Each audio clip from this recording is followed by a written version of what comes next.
We speak now to an expert, and that's the economist, Dr. Sean Muller, who joins us from the University of Johannesburg. Doc, thank you very much for your time. Let's start with the unemployment situation. You'll disagree with me if you think my numbers are wrong, but as I understand it, about 11 million South Africans are unemployed today.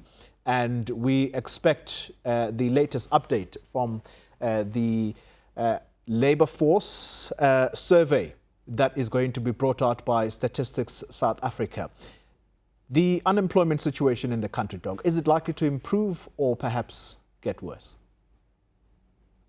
Thanks very much. Well, I think we can say with some certainty that it's going to get worse. The question really is, well, when I say get worse, what I mean is get worse relative to the pre-pandemic period. So, I mean, it was at its worst when we had the level 5 lockdown because parts of the economy were literally shut down. So people couldn't work. They were legally prevented from working. So the question really is how much of a recovery has there been from that period? But regardless, what we can expect is that the unemployment numbers will still be worse than the pre-pandemic period. And it's important to remember that the numbers were already very bad. I mean, unemployment has been a very serious problem in South Africa for the entire post-apartheid era, and of course, actually before that. And it's only been getting worse over time. So unfortunately, the pandemic is just going to compound that. Sure. And looking at that, there was the 500 billion stimulus, and this was said to at least alleviate the pressure. Has it gone far enough, or has that money actually not even been spent yet? Well, I think it's better to, people have been using different terminology, but I think it is better to talk about it as a relief package rather than a stimulus package. The purpose really is essentially to cushion the economy from the blow of the pandemic. Reductions in international trade, reductions in travel, and also the consequences of various lockdown restrictions. So it's more of a relief package than a stimulus package. I think we were quite lucky in some respects. We had a very well-funded, in fact, overfunded unemployment insurance fund coming into the pandemic. And so we could use those reserves in order to engage in measures to cushion both businesses and employees. Those measures will have to be phased out, and they're already starting to be phased out. But in addition, there was a measure that was supposed to sort of be facilitated by the banks, where the government gave banks guarantees, and in order for the banks to then lend money onwards to businesses. That was, as I recall, 200 billion rand. And a lot of that credit has not been extended. So we can perhaps expect some amendments to the terms of that initiative because it hasn't been as effective as the government had intended. And then the pressures just continue to rise, Dr. Muller, because the Finance Minister still has the issue of the public sector wage bill, at least the last leg, that he has not implemented, with the unions threatening not only to go to the highest court in the land over this, but also actually take to the streets. What does he do with this element? Well, what I would say is I'm slightly uncomfortable with the public sector wage bill being framed as the core problem. The core problem is that our debt levels have been increasing to the point where there are serious concerns about fiscal sustainability over the long term. So in that context, those debt levels we need to get those under control. And there's a question as to how we should do that, how quickly we should do that, and so forth.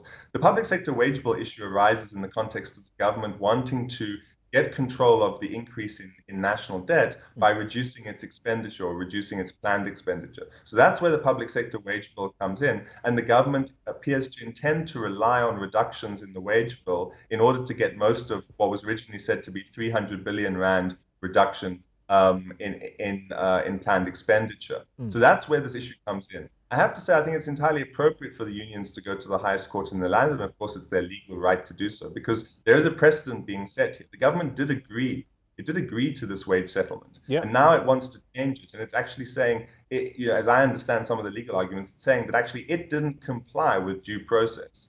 and it wants to benefit from not having complied with due process. So there are issues to be taken on there legally, and we'll see what the Constitutional Court has to say. But the big question in coming into this budget is how much is the minister going to try and get control over the increase in national debt, and how does the Treasury propose we do that? How much of that is going to come from reducing planned expenditure, and how much of that is going to come from increasing taxes? And I have to say that it's quite clear from the business press over the last couple of weeks that there are strong lobbies trying to oppose increases in taxes on companies and wealthy individuals. And I think that's something we should also be talking about, because in the context of a pandemic and in the context of a society which is already highly unequal, there is an argument to be made that everybody needs to be contributing here. So yes, it will be necessary, I believe, to rein in expenditure on public sector wages. But at the same time, we should also be saying, what are other sectors of society contributing? Are we increasing taxes on the wealthy? Are we increasing taxes on companies that are making profits and are able to make a greater contribution? Before I talk to you about the last point, Dr. Muller, and that is what to do with state-owned entities who clearly cannot sustain themselves, I take on board what you're saying on the issue of the public sector wage bill and how you frame it. But I would still want to know from you whether the finance minister can get away with not saying anything about it tomorrow. Oh, certainly not.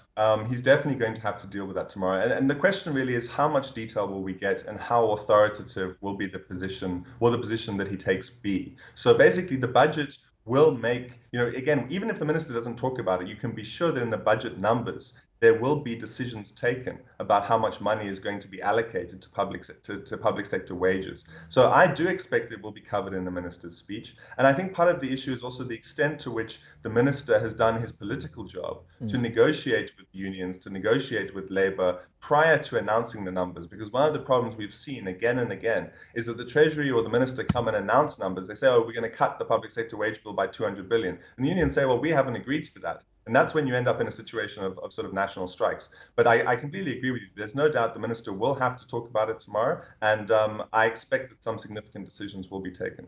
Yeah, and very, very important indeed, with the predictions of debt to GDP predicted to go upwards of 107%. Finally, state-owned entities.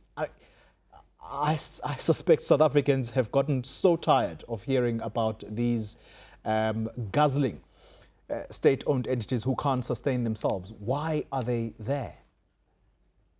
Well, I mean, that's a huge question. I won't try and answer it in a short time. But what I will say is that what the public needs to understand is that the government has made commitments to borrowers, to lenders who've given money to these state-owned enterprises. Government has guaranteed a large amount of Eskom's debt. It guaranteed some of South African Airways debt as well. So the thing is, the government can't afford for these entities to go under, because either government would have to pay out, or alternatively, government would be seen as violating its debt agreements, and that can have knock-on effects to other state-owned enterprises. Lenders can call in their loans, for example. So government is committed, and that means that we as South Africans are committed, essentially, to funding Eskom. Eskom has hundreds of billions of rands worth of debt. It's not going anywhere, and that is our problem.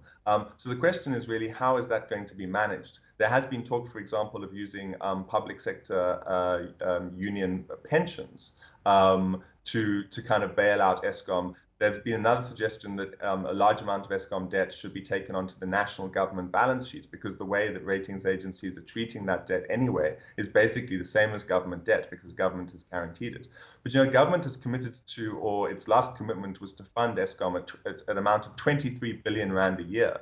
So these are massive amounts. I think most of our attention should be focused on Eskom, because that is the biggest problem. That is the enterprise that is getting the largest amount of money. And I think one of the big disappointments for me when it comes to President Ramaphosa's leadership since 2018 is that the Eskom financing crisis still hasn't been resolved. So there's talks now that there are things happening within Eskom, that the financing problem has been moved from Treasury to Eskom, but we still don't really see an end in sight. And there are various measures being taken, like decentralizing energy generation, which seems like a good thing on the operational side, but that's probably going to make Eskom's finances worse. So, until we see a financial resolution to the Eskom situation, it's going to remain a very serious matter of concern for the country as a whole. Yeah, and you make a very good point there, because Eskom perhaps is the biggest albatross to restarting this economy. Dr. Sean Muller, let me thank you for your time, and he is with the University of Johannesburg.